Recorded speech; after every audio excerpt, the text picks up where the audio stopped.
también a la falta de capacitación, pero además a un factor particular inherente al asunto mismo, a saber, que en la psicología no siempre se trata, como en la física, de cosas del mundo que podrían despertar solo un frío interés científico. Así, uno no se asombrará demasiado si una analista que no está suficientemente convencida sobre su propio deseo del pene no aprecia como es debido este factor en sus pacientes. Sin embargo, tales fuentes de error que provienen de la ecuación personal no habrán de significar mucho en definitiva. Si uno lee viejos manuales de microscopismo, se enterará, con sorpresa, de los requerimientos extraordinarios que en aquel tiempo se hacían a la personalidad de quien observara por ese instrumento, cuando esa técnica era todavía joven, mientras que hoy ni se habla de nada de eso. No podemos proponernos la tarea de esbozar aquí un cuadro completo del aparato psíquico y sus operaciones. Nos lo estorbaría también la circunstancia de que el psicoanálisis no ha tenido tiempo aún de estudiar en igual medida todas las funciones. Por eso nos conformaremos con repetir en detalle ciertos señalamientos de nuestro capítulo introductorio.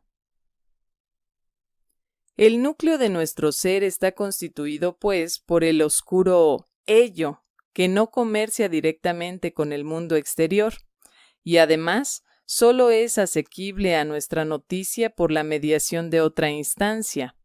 Dentro del ello ejercen su acción eficiente las pulsiones orgánicas, ellas mismas compuestas de mezclas de dos fuerzas primordiales, eros y destrucción, en variables proporciones y diferenciadas entre sí por su referencia a órganos y sistemas de órgano.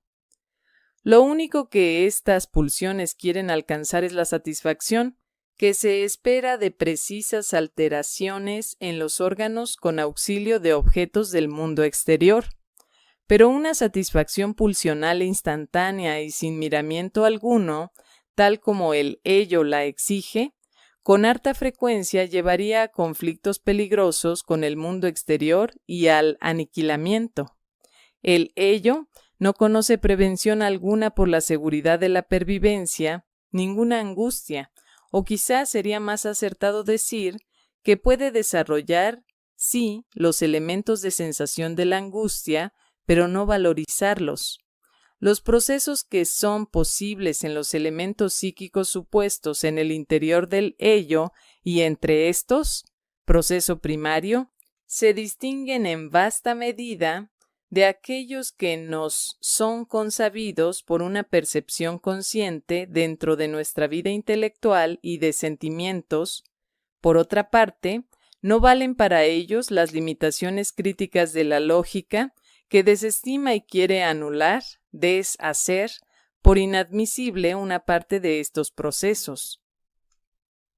El ello, cortado del mundo exterior, tiene su propio mundo de percepción, registra con extraordinaria agudeza ciertas alteraciones sobrevenidas en su interior, en particular las oscilaciones en la tensión de necesidad de sus pulsiones, las que devienen conscientes como sensaciones de la serie placer-displacer.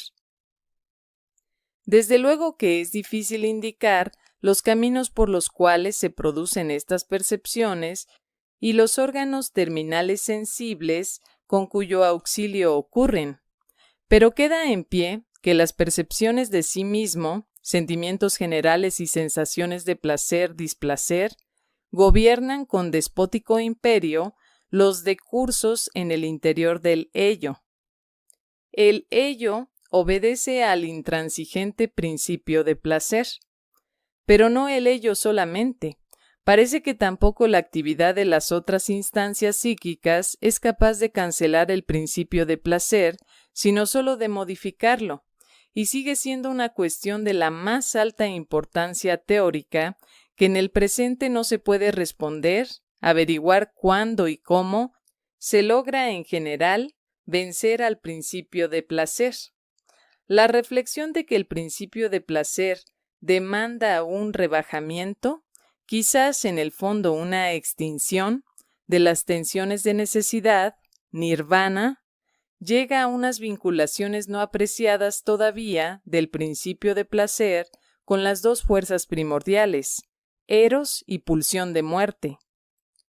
La otra instancia psíquica que creemos conocer mejor y en la cual nos discernimos por excelencia nosotros mismos, el llamado yo, se ha desarrollado a partir del estrato cortical del ello, que por su dispositivo para recibir estímulos y apartarlos, permanece en contacto directo con el mundo exterior, la realidad objetiva. Partiendo de la percepción consciente, ha sometido a su influjo distritos cada vez más amplios y estratos más profundos del ello.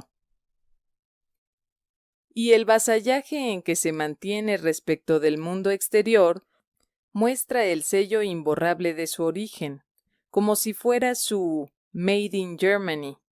Su operación psicológica consiste en elevar los decursos del ello a un nivel dinámico más alto.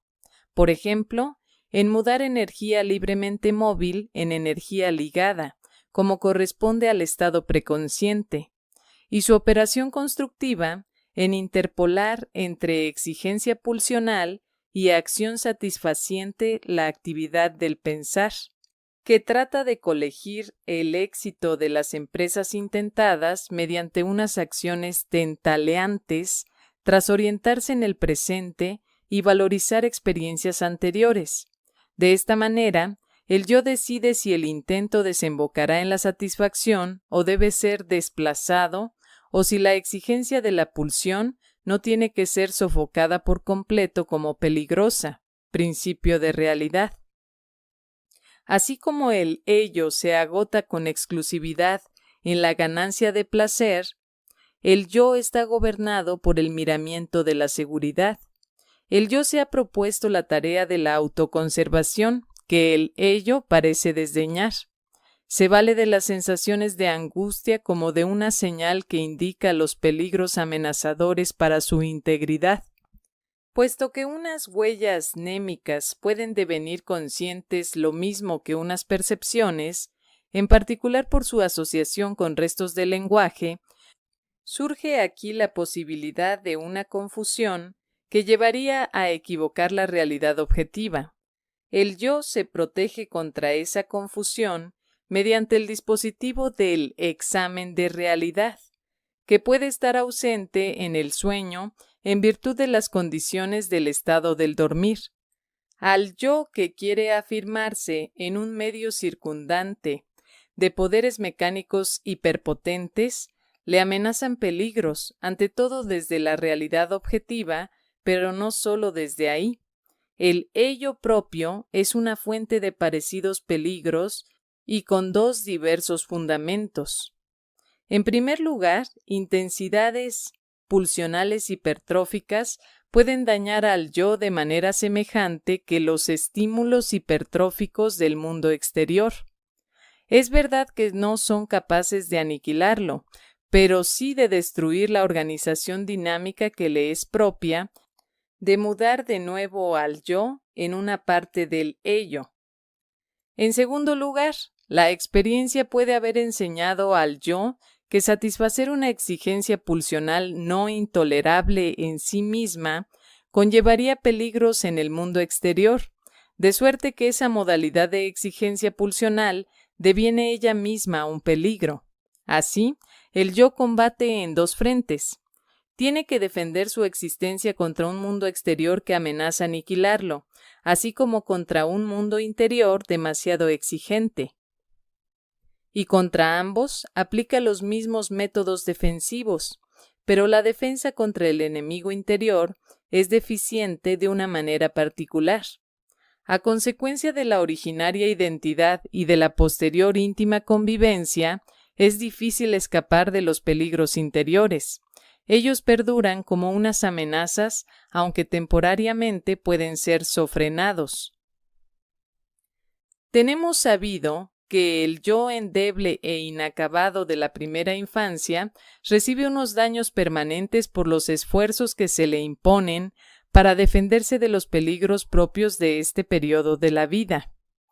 De los peligros con que amenaza el mundo exterior, el niño es protegido por la providencia de los progenitores. Expía esta seguridad con la angustia ante la pérdida de amor, que lo dejaría expuesto inerme a tales peligros. Este factor exterioriza su influjo decisivo sobre el desenlace del conflicto cuando el varoncito cae en la situación del complejo de Edipo, dentro de la cual se apodera de él la amenaza a su narcisismo por la castración, una amenaza reforzada desde el tiempo primordial. Debido a la acción conjugada de ambos influjos, el peligro objetivo actual y el peligro recordado de funcionamiento filogenético, el niño se ve constreñido a emprender sus intentos defensivos, represiones, esfuerzos de desalojo y suplantación, que, si bien son acordes al fin para ese momento, se revelan psicológicamente insuficientes cuando la posterior reanimación de la vida sexual refuerza las exigencias pulsionales en aquel tiempo rechazadas.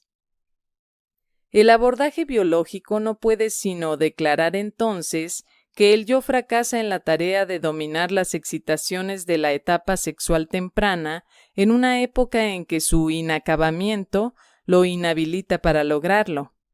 En este retraso del desarrollo yoico respecto del desarrollo libidinal, discernimos la condición esencial de la neurosis, y no podemos eludir la conclusión de que esta última se evitaría si al yo infantil se lo dispensase de esa tarea, vale decir, se consintiese libremente la vida sexual infantil, como acontece entre muchos primitivos. Muy posiblemente la etiología de la contracción de neurosis sea más compleja de lo que hemos consignado aquí, pero al menos extrajimos una pieza esencial del anudamiento etiológico.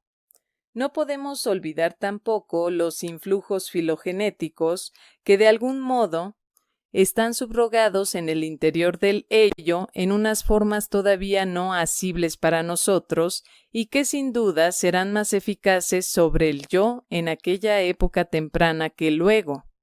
Y por otro lado, vislumbramos la intelección de que un intento tan temprano de erradicar la pulsión sexual, una toma de partido tan decidida del yo joven en favor del mundo exterior por oposición al mundo interior, como la que se produce por la prohibición de la sexualidad infantil, no puede dejar de ejercer efecto sobre el posterior apronte del individuo para la cultura. Las exigencias pulsionales, esforzadas a apartarse de una satisfacción directa, son constreñidas a internarse por nuevas vías que llevan a la satisfacción sustitutiva y en el curso de estos rodeos pueden ser desexualizados y aflojada su conexión con sus metas pulsionales originarias. Con ello, anticipamos la tesis de que buena parte de nuestro tan estimado patrimonio cultural fue adquirido a expensas de la sexualidad por limitación de unas fuerzas pulsionales sexuales. Si hasta aquí tuvimos que insistir una y otra vez en que el yo debe su génesis, así como los más importantes de sus caracteres adquiridos, al vínculo con el mundo exterior real, estamos ya preparados para el supuesto de que los estados patológicos del yo, en los que él vuelve a acercarse en grado máximo al ello, se fundan en una cancelación o en un aflojamiento de este vínculo con el mundo exterior. Con esto armoniza muy bien lo que la experiencia clínica nos enseña. La ocasión para el estallido de una psicosis es que la realidad objetiva se haya vuelto insoportablemente dolorosa o bien que las pulsiones hayan cobrado un refuerzo extraordinario, lo cual, a raíz de las demandas rivales del ello y el mundo exterior, no puede menos que producir el mismo efecto en el yo. El problema de la psicosis sería sencillo y transparente si el deshacimiento del yo respecto de la realidad objetiva pudiera consumarse sin dejar rastros, pero al parecer esto solo ocurre rara vez, quizá nunca. Aun en el caso de estados que se han distanciado tanto de la realidad efectiva del mundo exterior, como ocurre en una confusión alucinatoria, amentia, uno se entera, por la comunicación de los enfermos tras su restablecimiento, de que en un rincón de su alma, según su propia expresión, se escondía en aquel tiempo una persona normal, la cual, como un observador no participante, dejaba pasearse frente a sí al espectro de la enfermedad. No sé si sería lícito suponer que es así en general, pero puedo informar algo semejante sobre otra psicosis de trayectoria menos tormentosa. Me viene a la memoria un caso de paranoia crónica en el que tras cada ataque de celos, un sueño anoticiaba al analista sobre su ocasión, figurándola de una manera correcta y por entero exenta de delirio. Así resultaba una interesante oposición. Si de ordinario colegimos a partir de los sueños del neurótico los celos ajenos a su vida de vigilia, aquí en el psicótico, el delirio que lo gobernaba durante el día era rectificado mediante el sueño. Probablemente tengamos derecho a conjeturar con universal validez que lo sobrevenido en tales casos es una escisión psíquica. Se forman dos posturas psíquicas en vez de una postura única, la que toma en cuenta la realidad objetiva, la normal, y otra que bajo el influjo de lo pulsional deshace al yo de la realidad. Las dos coexisten una junto a la otra. El desenlace depende de la fuerza relativa de ambas. Si la segunda es o deviene la más poderosa, está dada la condición de la psicosis. Si la proporción se invierte, el resultado es una curación aparente de la enfermedad delirante. Pero en la realidad efectiva, ella solo se ha retirado a lo inconsciente. Así como de numerosas observaciones no se puede menos que inferir que el delirio estaba formado y listo desde largo tiempo atrás, antes de advenir a la irrupción manifiesta. El punto de vista que postula en todas las psicosis una escisión del yo no tendría títulos para reclamar tanta consideración si no demostrara su acierto en otros estados más semejantes a las neurosis y en definitiva en estas mismas. Me he convencido de ello sobre todo en casos de fetichismo. Esta anormalidad, que es lícito incluir entre las perversiones, tiene su fundamento, como es notorio, en que el paciente, masculino casi siempre, no reconoce la falta de pene de la mujer, que como prueba de la posibilidad de su propia castración, le resulta en extremo indeseada. Por eso, desmiente la percepción sensorial genuina que le ha mostrado la falta de pene en los genitales femeninos y se atiene a la convicción contraria. Pero la percepción desmentida no ha dejado de ejercer influjo, pues él no tiene la osadía de aseverar que vio efectivamente un pene. Antes bien, recurre a algo otro, una parte del cuerpo o una cosa, y le confiere el papel del pene que no quiere echar de menos. Las más de las veces es algo que en efecto ha visto en aquel momento cuando vio los genitales femeninos, o algo que se presta como sustituto simbólico del pene. Ahora bien, sería desacertado llamar escisión del yo a lo que sobreviene a raíz de la formación del fetiche. Es una formación de compromiso con ayuda de un desplazamiento, descentramiento, según se nos ha vuelto notorio por el sueño, y nuestras observaciones nos muestran algo más todavía. La creación del fetiche ha obedecido al propósito de destruir la prueba de la posibilidad de la castración, de suerte que uno pudiera escapar a la angustia de castración. Si la mujer posee un pene como otros seres vivos, no hace falta que uno tiemble por la posesión permanente del pene propio. Sin embargo, encontramos fetichistas que han desarrollado la misma angustia de castración que los no fetichistas y reaccionaron frente a ella de igual manera. Por tanto, en su comportamiento se expresan al mismo tiempo dos premisas contrapuestas. Por un lado, desmienten el hecho de su percepción, a saber, que en los genitales femeninos no han visto pene alguno. Por el otro, reconocen la falta de pene de la mujer y de ahí extraen las conclusiones correctas. Las dos actitudes subsisten una junto a la otra durante toda la vida sin influirse recíprocamente. Es lo que se tiene derecho a llamar una escisión del yo. Este estado de cosas nos permite comprender también que con tanta frecuencia el fetichismo alcance solo una plasmación parcial. No gobierna la elección de objeto de una manera excluyente, sino que deja espacio para una extensión mayor o menor de conducta sexual normal y aún muchas veces se retira a un papel modesto o a la condición de mero indicio. Por tanto, los fetichistas nunca han logrado el completo deshacimiento del yo respecto de la realidad objetiva del mundo exterior. No se crea que el fetichismo constituiría una excepción con respecto a la escisión del yo. No es más que un objeto particularmente favorable para el estudio de ésta. Recurramos a nuestro anterior señalamiento, que el yo infantil, bajo el imperio del mundo real objetivo, tramita unas exigencias pulsionales desagradables mediante las llamadas represiones. Y completémoslo, ahora mediante esta otra comprobación, que el yo, en ese mismo periodo de la vida, con harta frecuencia, da en la situación de defenderse de una admonición del mundo exterior sentida como penosa, lo cual acontece mediante la desmentida de las percepciones que anotician de ese reclamo de la realidad objetiva. Tales desmentidas sobrevienen asaz a menudo, no solo en fetichistas, y toda vez que tenemos oportunidad de estudiarlas, se revelan como unas medidas que se tomaron a medias, unos intentos incompletos de desasirse de la realidad objetiva.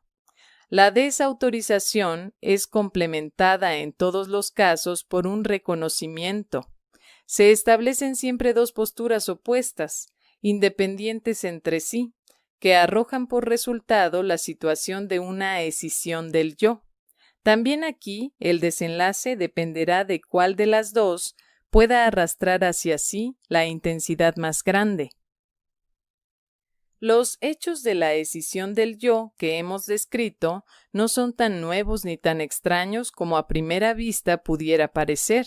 Que con respecto a una determinada conducta subsistan en la vida anímica de la persona dos posturas diversas, contrapuestas la una a la otra e independientes entre sí. He ahí un rasgo universal de las neurosis, solo que en este caso una pertenece al yo y la contrapuesta como reprimida al ello. El distingo entre ambos casos es en lo esencial tópico o estructural, y no siempre resulta fácil decidir frente a cuál de esas dos posibilidades se está.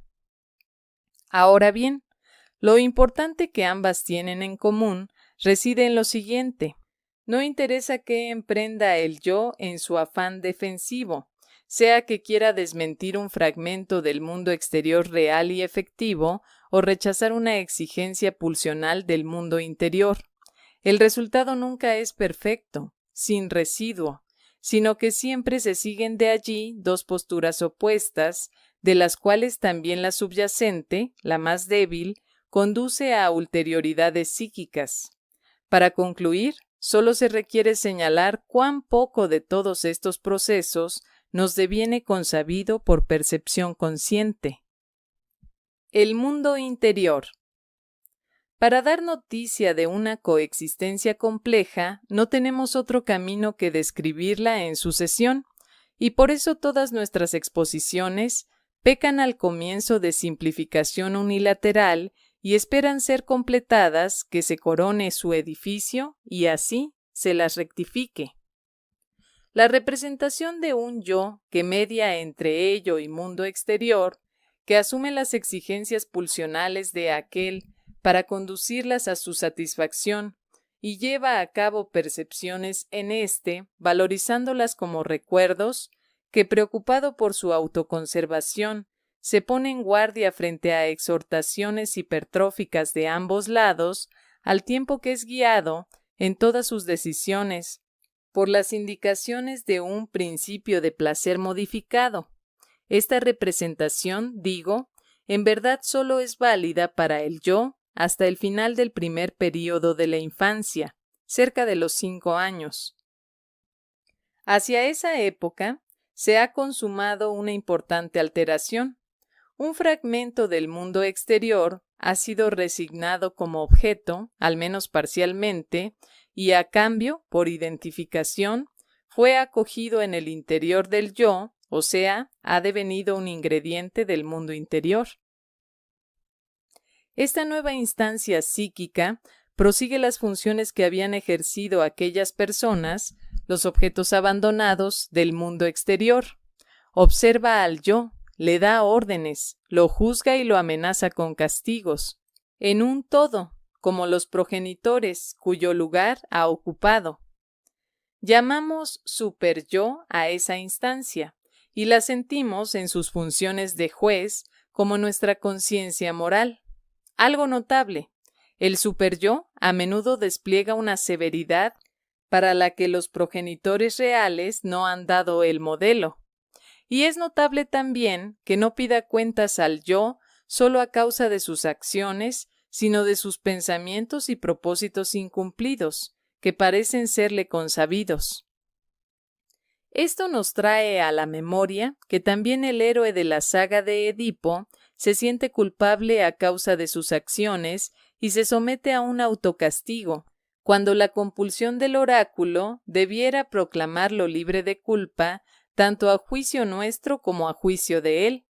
De hecho, el superyo es el heredero del complejo de Edipo y solo se impone tras la tramitación de éste. Por eso su hiperseveridad no responde a un arquetipo objetivo, sino que corresponde a la intensidad de la defensa gastada contra la tentación del complejo de Edipo. Una vislumbre de esta relación de cosas yace sin duda en el fondo de lo que aseveran filósofos y creyentes, a saber que el sentido moral no es instilado al hombre por la educación, ni lo adquirieron por la vida comunitaria, sino que les ha sido implantado desde un lugar más elevado. Mientras el yo trabaja en pleno acuerdo con el superyo, no es fácil distinguir las exteriorizaciones de ambos, pero las tensiones y enajenaciones entre ellos se hacen notar con mucha nitidez. El martirio de los reproches de la conciencia moral responde exactamente a la angustia del niño por la pérdida de amor, angustia que fue sustituida en él por la instancia moral. Por otro lado, cuando el yo ha sustituido con éxito una tentación de hacer algo que sería chocante para el superyo, se siente elevado en su sentimiento de sí y reafirmado en su orgullo, como si hubiera logrado una valiosa conquista. De tal manera, el superyo sigue cumpliendo para el yo el papel de un mundo exterior, aunque haya devenido una pieza del mundo interior. Para todas las posteriores épocas de la vida, subroga el influjo de la infancia del individuo, el cuidado del niño, la educación y la dependencia de los progenitores de esa infancia que en el ser humano se prolonga tanto por la convivencia dentro de familias, y con ello no solo adquieren vigencia las cualidades personales de esos progenitores, sino también todo cuanto haya ejercido efectos de comando sobre ellos mismos, las inclinaciones y requerimientos del estado social en que viven, las disposiciones y tradiciones de la raza de la cual descienden. Si uno es afecto a las comprobaciones generales y las separaciones tajantes, puede decir que el mundo exterior, donde el individuo se hallará expuesto, tras su deshacimiento de los padres, representa el poder del presente, su ello, con sus tendencias heredadas, el pasado orgánico, y el superyo, que viene a sumarse más tarde el pasado cultural ante todo que el niño debe por sí decir, revivenciar en los pocos años de su edad temprana. No es fácil que tales generalidades sean universalmente correctas. Una parte de las conquistas culturales, sin duda, ha dejado como consecuencia su precipitado dentro del ello. Mucho de lo que el superyo trae despertará un eco en el ello, y no poco de lo que el niño vivencia como nuevo experimentará un refuerzo porque repite un ancestral vivenciar filogenético. Lo que has heredado de tus padres, adquiérelo para poseerlo.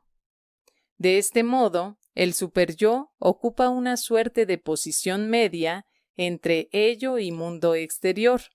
Reúne en sí los influjos del presente y el pasado.